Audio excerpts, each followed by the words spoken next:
예수님의 사역을 크게 나누면 3단계로 나눌 수가 있겠습니다. 1단계는 어쩌면 가장 초보적인 단계입니다. 그분이 보이는 대로, 들리는 대로, 느껴지는 대로 우리 주님께서 삶의 현장에서 이 일을 처리해 주시는 것이 그분의 사역입니다. 병자를 보시고는 또 고쳐주시고, 배고픈 자를 먹여주시기도 하고, 낮고 천한 자를 세워주시고, 슬픈 자를 위로해 주시는 그러한 사역을 하셨습니다. 그런데 우리 주님의 사역은 여기에서 그치지 않고 주님께서는 이러한 사역을 하실 때마다 계속해서 제자들을 의식하셨습니다.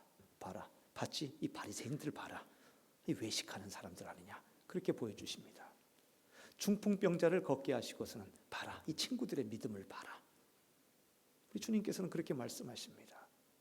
소경의 눈을 띄워주시고 많은 일을 하시면서 언제나 우리 주님께서는 제자들을 의식하셨습니다.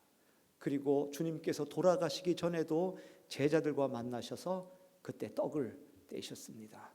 그리고 주님께서 하늘에 오르시기 전에도 제자들과 함께 하시고 마지막 그레이트 커미션이라고 하는 그 대사명, 그 미션을 제자들에게 주셨습니다. 이 모든 거 다 중요하지만 진짜 우리 주님께서 이 사역이 아니고서는 그동안 하셨던 것이 무의미한, 이것은 꼭 하셔야만 되었던 것이 무엇인가? 그것은 십자가 사역이었습니다. 에덴 동산에서 발생한 그 문제를 갈보리산에서 해결하신 것입니다. 이 일 하시려고 주님께서는 이 땅에 오셨습니다. 태어나신 것은 죽기 위해서였습니다. 죽으신 것은 부활하시기 위하셨던 것입니다. 부활하신 것은 하늘에 오르시기 위함이었습니다. 그래서 하늘에 오르셔서 전능하신 하나님 우편에 앉아 계시며 그렇게 모든 이름 위에 뛰어난 이름이 되시고 모든 무릎으로 하여금 예수의 이름에 꿇게 하시기 위한 것, 이것이 바로 예수 그리스도의 십자가 사역이었다는 것이지요. 이 사역의 이 진리를 우리가 신앙으로 고백하고 우리가 교회 안에서 행하는 그런 의식이 침례 의식입니다.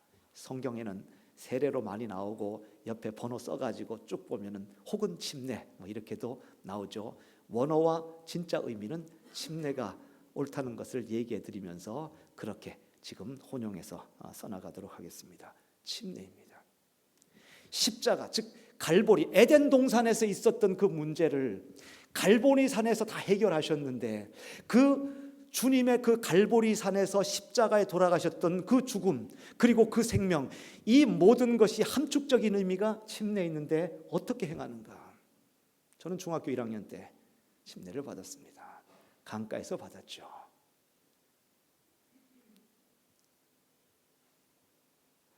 물속에 들어가는 타이밍을 잘 맞추기 위해서 숨을 쉬었는데 타이밍을 잘못 맞춰서 들어가는 순간 물을 마시고 컥컥거렸던 생각이 이렇게 있습니다. 물속에 일단 들어갑니다. 침례를 받을 때는 물속에 들어가는데 물속에 들어가는 것은 죽음을 의미합니다. 장사 지내게 되는 것입니다. 일단 죽어야 하는 것이지요.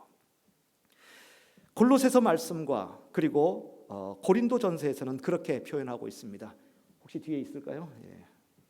없으면 제가 직접 읽도록 그렇게 하겠습니다. 너희가 침례로 그리스도와 함께 장사되고, 이렇게 골로새서에서는 이야기를 하고 있습니다. 한번 같이 읽어볼까요? 나와 있는데 같이 읽겠습니다. 시작. 너희가 침례로 그리스도와 함께 장사되고, 거기까지 그거를 이야기하려고 이렇게 보였습니다. 그리스도와 함께 장사된다는 것은 물속에 들어가는 것입니다. 우리 인간에게 있어서 해결할 수 없는 문제가 사망의 문제입니다. 우리는 오늘 고린도전서 말씀을 읽었지만 그 후로 몇 절을 더 가면은 이런 말씀이 써 있습니다. 맨 나중에 멸망받을 왼수는 뭐냐? 사망이니라. 우리가 어디에서 살든지 그리고 어떠한 삶을 살아가든지 마지막 최종 종착점에서는 저나 여러분이나 누구나 마지막에 만나는 것은 거기에는 사망이 기다리고 있는 것입니다. 이 문제에 대해서 그 누구도 우리는 해결할 수 없는 그러한 사망의 문제, 피할 수 없는 숙명적인 만남. 그래서 히브리서에서는 한 번 죽는 것은 사람에게 정하신 것이라고 표현하고 있습니다. 사망. 이 사망은 어디에서 왔습니까?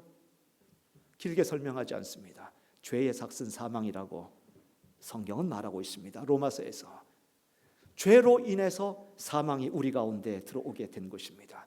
에덴 동산에서 문제가 발생했습니다. 죄의 문제가 발생했습니다. 거기에서 우리는 죄를 지었기 때문에 그 값을 치러야 되고 에덴 동산에서의 채무자가 우리는 되게 된 것입니다. 일찍이 하나님께서는 동산 중앙의 과실을 가리키고 아담에게 경고하셨습니다. 내가 먹는 날에는 반드시 죽으리라. 아담이 먹었습니까? 안 먹었습니까? 먹었죠. 벌써 선악과를 만들 때부터 기분이 이상했습니다. 저는. 그리고 이미 이것을 먹지 말라고 할 때부터 왠지 먹을 것 같은 생각이 들었습니다. 어쩌면은 만들어 놓고 안 먹었으면 그런 얘기 애초부터 할 필요가 없었겠죠. 하지만 먹었으니까 이미 그렇게 기록을 초장서부터 했겠죠. 이거 먹는 날에는 정령 죽으리라 이렇게 말씀하셨습니다. 아니 선악과 몇 알 먹은 것이 그렇게 하나님께서는 속이 상하셨을까? 경제적인 손실이 얼마이길래 그 아담과 그리고 그 모든 인류들에게 이와 같이 사망의 권세와 죄가 우리 가운데 그렇게 들어오게 하셨는가? 이런 생각이 듭니다. 하지만은 그곳에서 에덴 동산에서 발생했었던 그 문제, 그 핵심, 그 문제의 본질은 무엇이었는가? 그것은 불순종이었습니다. 그 불순종은 창조주의 질서와 규정에 어긋났던 것이죠. 그분의 법을 어긴 것입니다. 저는 지금까지 몇 분에 걸쳐서 이 설명을 했는데 여기에 등장하는 내 친구들이 나오게 되죠. 우리 인간이 해결할 수 없는 가장 근본적인 문제, 사망의 문제. 이 사망이 꼭 함께 같이 다니는 친구가 죄입니다. 죄의 삭스로, 죄의 채무로서 우리가 갚아야 되는 그러한 빚이기 때문에 그것이 사망입니다. 죄는 그러면 어디서 왔는가? 죄는 불순종으로 인하여 창조의 질서를 어기게 되었고 하나님께 불순종함으로 말미암아 우리는 율법의 굴레에서 헤어날 수 없게 된 것입니다. 특별히 로마서를 여러분 보게 된다면 언제나 이 세 친구들은 함께 다니고 성경 속에서 이 세 명은 언제나 몰려다니는 아주 절친입니다. 이 친구들을 어떻게 해결할 수 있는가? 어떻게 해서 또한 이것이 우리에게 들어오게 되었는가? 바로 아담이었습니다. 오늘 말씀은 가장 근본적인 그러한 이야기이기 때문에 우리가 너무나 잘 아는 이야기일 수도 있고 하지만 너무 건조하게 들릴 수도 있고 그건 이것이 무엇일까 들릴 수 있지만 오늘 복음의 핵심이 이 속에 있는 것입니다. 우리는 오늘 성경 말씀을 읽었습니다. 사망이 한 사람으로 말미암아 들어왔다 하는 것입니다. 아담 안에서 모든 사람이 죽었다는 것입니다. 아담은 우리에게 축복의 통로가 아니요 우리에게 저주의 통로가 된 것입니다. 아담, 이 한 사람으로 말미암아 사망이 그리고 죄가 율법이 우리에게 임하게 되었고 이들은 영원한 우리의 적이 되었고 원수가 된 것입니다. 로마서 5장 17절에서 19절 말씀 한번 보도록 할까요? 오늘 말씀해 보면은 로마서의 말씀 우리 세 가지 구절인데 한번 같이 읽어보도록 하겠습니다. 여기에서 여러분 한 사람이라고 하는 표현이 계속해서 나오죠. 같이 17절부터 읽어보겠습니다. 같이 시작. 한 사람의 범죄로 말미암아 사망이 그 한 사람을 통하여 왕노릇하였은즉 더욱 은혜와 의의 선물을 넘치게 받는 자들은 한 분 예수 그리스도를 통하여 생명 안에서 왕노릇하리로다. 18절. 그런즉 한 범죄로 많은 사람이 정죄에 이른 것 같이 한 의로운 행위로 말미암아 많은 사람이 의롭다 하심을 받아 생명에 이르렀느니라. 19절. 한 사람이 순종하지 아니함으로 많은 사람이 죄인 된 것 같이 한 사람이 순종하심으로 많은 사람이 의인이 되리라. 구원의 핵심입니다. 17절, 18절, 19절 이 로마서에 나오는 이 말씀에서 이미 오늘 말씀의 포인트는 두 가지 포인트인데, 하나는 아담 안에서, 두 번째 포인트는 예수 그리스도 안에서입니다. 첫 번째 포인트였던 아담 안에서 무슨 일이 발생했는가? 한 사람의 범죄, 아담의 범죄로 말미암아 사망이 그 사람을 통하여 우리에게 왕노릇하였다. 우리는 그분 발밑에 엎드리면서 그분이 통치하는 대로 너 죽어 하면은 죽을 수밖에 없는 그런 존재입니다. 18절 앞부분에 보니까 한 범죄로 말미암아, 한 범죄로 많은 사람이 정죄에 이르렀다. 정죄는 무엇입니까? 죄를 지었기 때문이 아니고 죄라고 정해준 것입니다. 한 사람으로 인하여 죄가 우리 가운데 들어오게 된 것이죠. 19절 초반에 보니까 한 사람이 순종하지 아니함으로, 이것은 아담이 불순종함으로 인하여 창조의 질서를 어겼고 법을 깨트리게 된 것이지요. 우리는 가끔 항의할 수 있습니다. 아니 그것은 아담의 죄이지 그것을 왜 우리가 짊어져야 되는가? 하지만 성경은, 우리의 교과서는, 우리의 인생의 매뉴얼은 나도 내 자신을 모르는데 내 자신을 보여주고 있는 이러한 성경은 우리에게 얘기합니다. 사망이 한 사람으로 말미암아 들어왔고, 죄가 한 사람을 통해서 들어왔고, 불순종으로 인하여, 이 한 사람의 불순종으로 인하여 우리가 그 죄의 속성을 우리가 가지게 되었기 때문에 그 유전적 질병이 우리 속에 있다는 것입니다. 우리가 죄인이 된 것은 무엇을 해서가 아니요, 이미 생득적으로 우리는 그 죄를, 그리고 그 사망의 운명을 가지고 태어나게 된 것입니다.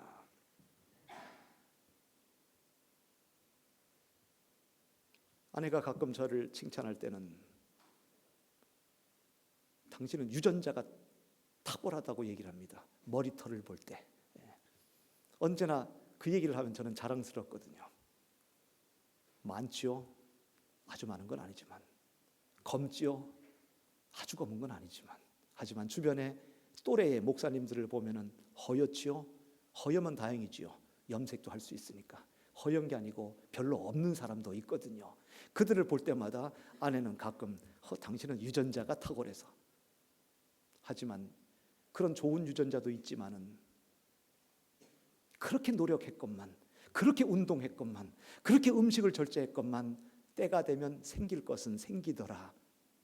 늘 저희 부모님이 하시던 말씀이었습니다. 아들 목사 조심해. 아버지가 그러니까 자네도 그럴 수 있어. 늘 얘기하던 것들이 저에게 오게 됩니다. 저의 어떤 행위로 이루어진 것이 아닙니다. 이미 우리는 생득적으로 아담 안에서 태어나게 될 때, 이와 같이 우리는 한 번 태어나게 될 때 그분의 속성과 그분의 죄와 그분의 사망이 우리 가운데 있게 된 것이지요. 그래서 우리는 태어나면서부터 죄인입니다. 죄의 기질을 유감없이 발휘할 것입니다. 우리는 태어나면서부터 이미 우리의 인생의 프로그램 속에서는 마지막 사망이 그 자리에서 기다리고 있습니다. 우리가 어릴 때 우유 한 통을 아기가 비우고, 그리고 우리가 아침 식사를 하고 점심을 먹을 때 살려고 먹는 것 같고 더욱더 건강해지려고 먹는 것 같지만, 알고 보면 죽음의 끝에서부터는 한 걸음 한 걸음 죽음에 더 가까이 나아가게 될 것입니다. 우리는 태어날 때부터 이미 율법의 메인 종으로 태어나게 되는 것이지요. 그러기에 우리의 근본적인 문제는 행위론적인 문제가 아니요, 존재론적인 문제입니다. 우리가 무엇을 잘못했기 때문에 죄인이 되는 것이 아니요, 우리가 이미 아담 안에서 태어났기 때문에 그 죄의 속성을 가지고 있는 것이고, 죄로 인하여 발생되어진 그 문제, 그 채무, 그 사망을 우리는 그대로 안고 태어났기 때문에 죽을 수밖에 없는 존재이고, 이러한 사망의 권세를 주고 있는 이 율법의 굴레에서 우리는 벗어날 수 없는 그러한 존재라는 것이죠. 철학은 끊임없이 우리에게 질문을 던집니다. 저들의 최고의 질문은 존재입니다. 철학이 가지고 있는 최고의 문제는 존재의 문제입니다. 하지만 질문을 던질 뿐 거기에 대한 답을 주지는 못합니다. 존재에 대한 질문을 철학이 던지더라도 성경은 존재에 대한 답변을 주고 있습니다. 여기에 대한 선택은 그것이 우리가 신앙적인 접근으로 받아들일 것인가, 이성적으로 나아갈 것인가,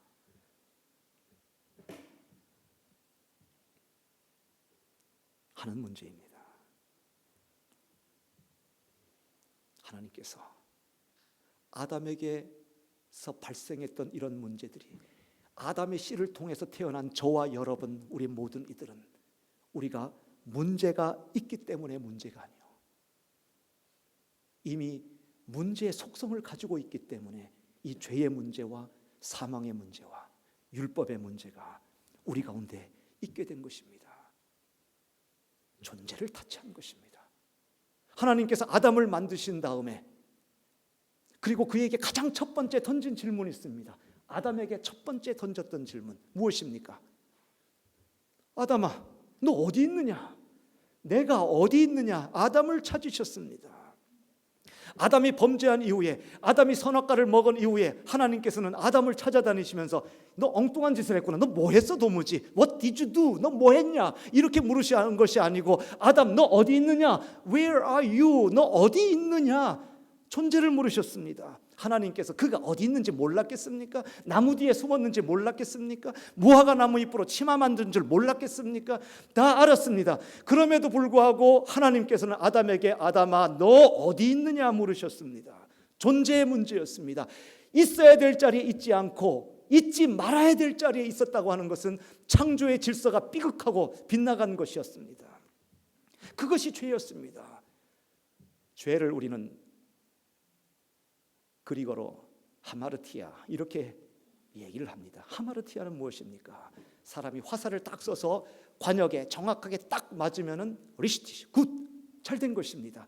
하지만 그 관역에 딱 맞지를 못하고 이 화살이 땅에 꽂히고 밭에 꽂히고 산에 꽂히고 엉뚱한 데 가게 되면은 이것은 있어야 될 자리에 맞추지 못했기 때문에 그것을 하마르티아, 죄라고 얘기를 합니다. 죄가 무엇이 죄입니까? 하나님께서 보실 때 아담은 있어야 될 자리에 있지 않았습니다. 먹지 말아야 될 것을 먹었습니다. 그는 동산 나무 뒤에 숨어 있을 자리가 아니었습니다. 하나님과 더불어서 함께 그 동산에 거닐고 있어야 했었던 것입니다. 이 아담으로 인해서, 한 사람 아담으로 인해서 사망이 우리 가운데 들어왔습니다. 이 아담으로 인해서 모든 사람이 죽었습니다. 왜? 그 죄의 속성이 우리 속에 있었고, 그리고 그 불순종이 우리 가운데 있기 때문이었습니다. 종종 사람들은 얘기합니다. 저는 모태신앙입니다. 혹시 모태신앙 있으십니까? 모태신앙 이렇게 얘기하죠. 모태신앙. 그런데 이 모태신앙에 대해서 종종 약간 좀 비판하듯이 하는 얘기가 뭐죠? 모태신앙은 모태신앙이다 이렇게 얘기하죠. 나 이거 못해, 나 저거 못해, 나 저것도 못하고 이것도 못하니까 나 모태신앙이야, 뭐 그래가지고 그걸 모태신앙이라 이렇게 얘기하는데 상당히 의미가 있습니다. 아담 안에서 태어난 사람, 아담에게서 본한 사람은 모태신앙이라고 하는 것은 본 크리스찬이라는 얘기겠죠. 하지만 응애하고 아기가 태어나는 순간 와, 크리스찬이 태어났구나. 아닙니다. 아기가 태어날 때 크리스찬이 태어난 게 아닙니다. 응애하고 아기가 태어날 때 아담에게서 태어난 그 죄의 속성과 사망의 운명을 가지고 태어난 죄인이 태어난 것입니다. 그렇기 때문에 본 크리스찬이 태어난 것이 아니고 본 시너가 태어난 것입니다. 그렇게 우리 자녀들 믿음의 가정에서 태어나고 목회자의 가정, 장로님의 가정, 우리 교우들의 가정에서 태어났다고 오토매티컬리 그가 크리스찬이 되는 본 크리스찬이 아니고 그에게는 복음이 있어야 되고 다시 태어나야 되는 그러한 과정과 절차, 본 어게인의 절차가 필요한 것이지요.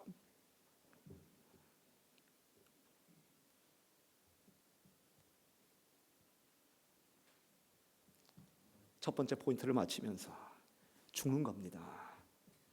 우리는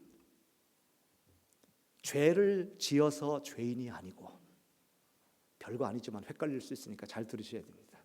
우리는 죄를 지어서 죄인이 아니고 죄인이어서 죄를 짓는 것입니다. 어거스틴이 얘기한 것처럼 우리도 얘기할 수 있는 바로 그런 내용입니다. 우리는 죄를 지어서 죄인이 아니고 죄인이기 때문에 죄를 짓는 것입니다. 앞에와 뒤의 문장은 약간의 말이 바꾼 것 같지만은 큰 차이가 있습니다. 앞에 있는 문장은 무엇입니까? 우리가 죄를 지어서 죄인이라 했을 땐 행위론적 죄인이 되는 것입니다. 내가 사기도 쳤고 거짓말도 했고 때렸고 뭐 나쁜 짓을 했으니까 죄인, 죄를 지었으니까 죄인으로 알겠지만은 그것이 아니고 우리는 죄인이기 때문에 이것은 존재론적인 죄인의 문제입니다. 존재론적인 문제입니다. 태어났다 하면 이미 우리는 사망의 그늘에 있는 것이고 죄의 속성을 가지고 있는 것이죠.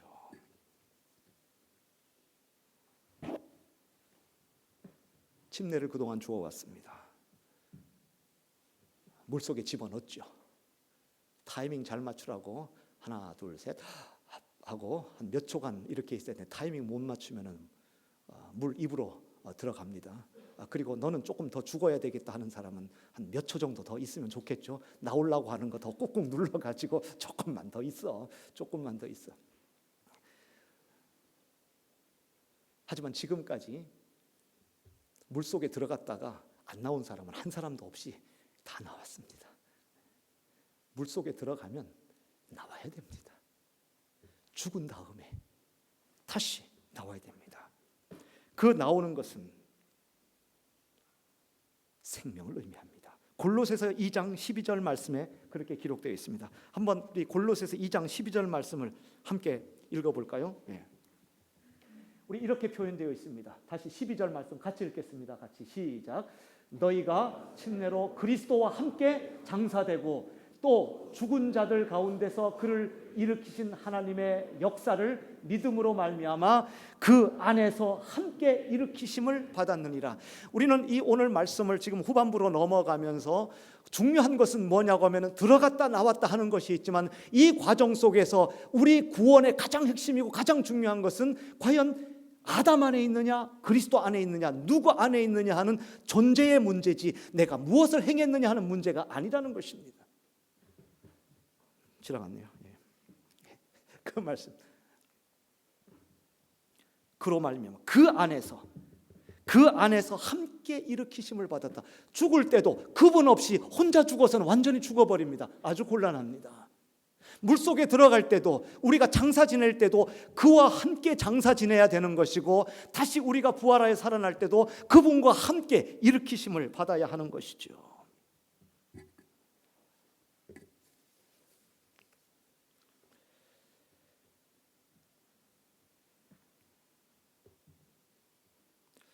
왜 하나님께서 선악과를 만드셔가지고 그렇게 골치 아프게 하셨을까? 그리고 그 안 만드셨으면 애초에 그런 일도 없으실 거 아니냐 이런 생각도 들고 그리고 설사 뭐 만들었다 이렇게 하더라도 또 사람이 좀 완벽하게 탁탁 이렇게 정리해가지고 안 먹을 건 안 먹고 탁 이렇게 좀 하도록 완전한 인간을 만들어 주시지 어째 그렇게 이 사단이 나를 그런 불완전한 인간을 만드셔가지고 우리로 하여금 지금까지 이 고생을 하게 하시는가 하면서 우리가 뭐 잘못한 거 있습니까? 하나님 책임지세요. 이런 생각이 들지 않습니까? 하나님은 창세기에서 에덴 동산에서 창조가 완성된 것이 아닙니다. 우리 주님은 에덴 동산에서 창조를 시작하셨습니다. 에덴 동산을 만드셨고 창세기에서 그렇게 만드셨지만 에덴 동산에서의 모든 일들을 우리 주님께서 완성하신 것은 갈보리산에서 완성하셨습니다. 십자가에서 완성하셨다는 것이죠. 에덴 동산에서 터졌던 이런 문제를 우리 주님께서는 갈보리산에서 이 모든 문제를 해결하셨습니다. 우리가 한번 태어나는 본하는 것은 에덴 동산에서 아담 속에서 우리는 본하게 되지만 이제 갈보리산에서 예수 그리스도 안에서 본 어게인 되는 그런 일이 그 가운데 있게 되는 것입니다. 성경은 총 66권입니다. 구약의 가장 첫 번째 있는 성경이 창세기입니다.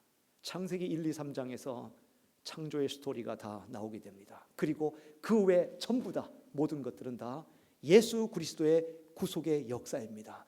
구약에 있는 약속은 아브라함을 통해서 하나님께서 이제 우리 인류에게 보내주실 그러한 약속의 메시아에 대해서 계속 이야기해 주고 있고, 그리고 신약에 들어와서는 그 메시아에 대한 성취가 예수 그리스도를 통해서 이루어졌음을 우리에게 보여주고 예수 그리스도에 대한 소개가 거기에 나오고 있는 것입니다. 그러기에 고린도후서 5장 17절 말씀에서는 예수 그리스도가 창조의 완성임을 얘기해 주고 있습니다. 그 말씀 속에서는 그런즉 이렇게 나옵니다. 그런즉. 가끔 성경 구절이 가물가물할 때 저는 구글을 이렇게 찾아봅니다. 구글을 이렇게 찾아보면 그래서 그런즉 이렇게 쓰는데 이 말씀도 그런즉 했더니 뭐가 딱 나오냐 하면은 그런즉 누구든지 그리스도. 그래서 저는 굉장히 신기했어요. 아니 그런즉은 별 아무 말도 아닌 것 같은데 어째 이러한 말씀이 나오는가? 혹시 저는 그 원리를 모르겠는데 그런 걸 많이 찾다 보면은 제 컴퓨터에만 나오는 겁니까? 아니면 다른 사람한테도 나오는 겁니까? 제가 그거를 잘 모르겠어요. 하지만 제 컴퓨터로 그런즉 딱 하니까 바로 누구든지 그리스도 안에서. 우리 함께 읽어보겠습니다. 같이 읽어보겠습니다. 시작. 그런즉 누구든지 그리스도 안에 있으면 새로운 피조물이라. 이전 것은 지나갔으니 보라 새 것이 되었도다. 오늘 독일 말로 여러분 읽었습니다. 토트도 나오고 레벤디시도 나오고 하는데 인 아담이라는 말도 나오고 인 크리스투스, 예수 크리스tus, 예수 그리스도 안에서. 여기서 핵심은 우리가 죽음과 삶이 있습니다. 죽음과 생명이 있습니다. 삿바 싸움을 하죠. 그리고는 이 죽음을 만들어낸 것은 죄입니다. 죄와 의가 있습니다. 율법의 굴레가 있지만 십자가의 은혜가 있습니다. 이 모든 것은 예수 그리스도께서 십자가에서 행하신 일이고, 창세기에 있었던 하나님께서 이 인류를 창조하시고 우리를 만드신 이 일, 이 모든 에덴 동산에서의 시작이 갈보리산에서 완성되는 것이죠. 그런즉 누구든지 누구 안에 있으면, 그리스도 안에 있으면 새로운 피조물이 되는 것입니다. 로마서 5장 14절에서는 아담은 오실자의 모형이라고 얘기합니다. 아담, 첫 번째 그 아담은 모형입니다. 미니어처처럼 만들고, 그리고 이렇게 만들어서 이 모형의 실제는 누군가 했을 때 오실자 예수 그리스도라고 하는 것이죠. 아담의 패턴에 따라서 이제 둘째 아담인 예수 그리스도의 그 모습이 그대로 비춰지게 되는 것입니다. 하지만 첫 번째 아담과 둘째 아담의 방향성은 완전히 다릅니다. 180도로 나가죠. 에덴 동산에 있었던 그 첫 번째 아담, 그것이 모형이 되어서 이제 갈보리 산에서 돌아가신 예수 그리스도라고 하는 바로 그분, 그 예수 둘째 아담의 방향은 다릅니다. 첫 번째 아담은 사망을 주었지만 둘째 아담은 생명을 줍니다. 첫 번째 아담은 죄를 들여왔지만 두 번째 아담은 우리에게 의를 주는 것이고, 첫 번째 아담은 우리에게 율법의 굴레를 주었지만 두 번째 아담은 십자가의 은혜를 우리에게 줍니다.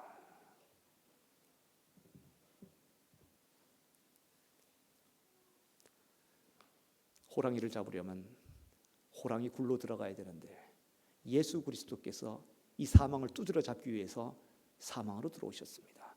죄를 두드려 잡기 위해서 죄의 몸을 입으셨습니다. 그리고 사망을 이기셨습니다. 십자가 안에서 이 모든 것들을 녹여버리셨던 것입니다. 십자가, 그 희생의 사랑, 예수 그리스도의 그 능력, 십자가의 그 능력, 십자가 속에서는 그 속에서는 더 이상 그 십자가, 그 죽음이 주님을 붙들어 맬 수가 없었고 주님께서는 부활하셨습니다. 그 십자가는 죄인들을 매달리는 로마의 사형 형틀이었습니다. 하지만 더 이상 그 십자가는 우리에게 죄인이 매달리는 십자가가 아니요, 그 십자가는 의의 십자가가 된 것입니다. 십자가를 볼 때마다 의입니다. 십자가는 이제 거기에는 의문에 쓴 증서가 되는 율법이 그 속에 못 박혀서 꿈틀거리고 있지만은 우리 주님께서는 그 의문에 쓴 증서를 십자가에 못 박여 버리시고 주님께서는 우리에게 십자가의 놀라운 은혜를 우리에게 주신 것입니다.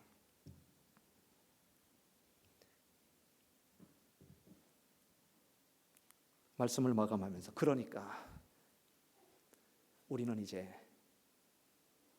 한 사람 아담으로 인하여 저주 아래 있었지만 또 한 사람, 이제 첫 번째 아담이 아니요 두 번째 아담으로 그리고 born again 크리스천, born again 시너는 없습니다. born 시너는 있어도 born again 크리스천일 것입니다. 예수 그리스도 안에 있기 때문에 우리는 행위론적 구원이요, 행위론적 자랑과 행위론적 의가 아니고 우리는 존재론적으로 예수 그리스도 안에 있기 때문에, 인 예수스 크리스토스, 그분 안에 있기 때문에 오늘 당장 죽어서 하나님 앞에 우리가 간다 할지라도 무슨 의를 내보이겠습니까? 너 무슨 의로 천국에 오느냐? 너 무슨 의로 구원을 받았느냐? 제가 이렇게 선교도 하고 이렇게 선한 일도 하고 교회 안에서 이런 직분도 맡고 이런저런 일을 했습니다. 그것은 하나님 앞에 내놓을 것이 하나도 없습니다. 주님 앞에 섰을 때 우리가 내놓을 수 있는 유일한 것은 예수 그리스도의 의. 그렇기 때문에 우리가 가지고 있는 의는 우리가 개발한 의가 아니고, 우리가 획득한 의가 아니고, 우리가 만들어낸 의, 우리의 의가 아니고, 우리의 의는 빌려온 의입니다. 그 의는 예수 그리스도 십자가의 의가 되는 것이죠. 이 모든 것을 가장 잘 표현하고 있는 우리 신앙 고백의 의식, 이 진리와 이 복음의 의식이 침례 의식입니다. 침례는 물속에 들어가죠.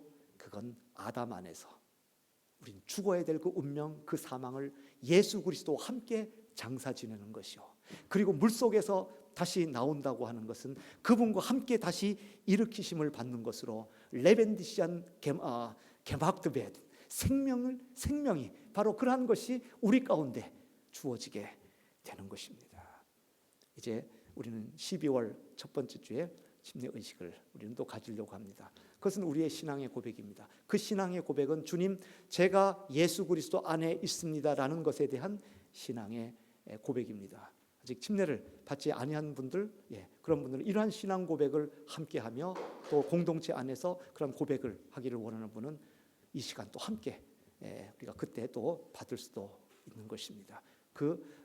예수 그리스도께서 이 사망과 죄와 율법의 굴레를 다 깨트려 버리시고, 그리고 우리에게 구원을 주시고 의를 주시고 생명을 주시는 그 놀라운 복음을 또 여러분 경험하시고, 또 하나는 의식 속에서 우리의 모든 교회 공동체, 이 모든 우리 지체들의 삶이 주님의 구원의 그 기쁨을 또 풍성하게 또 맛보며 또 이 계절을 또 함께 할 수 있기를 주님의 이름으로 축원을 드립니다. 우리 함께 기도하겠습니다. 주님,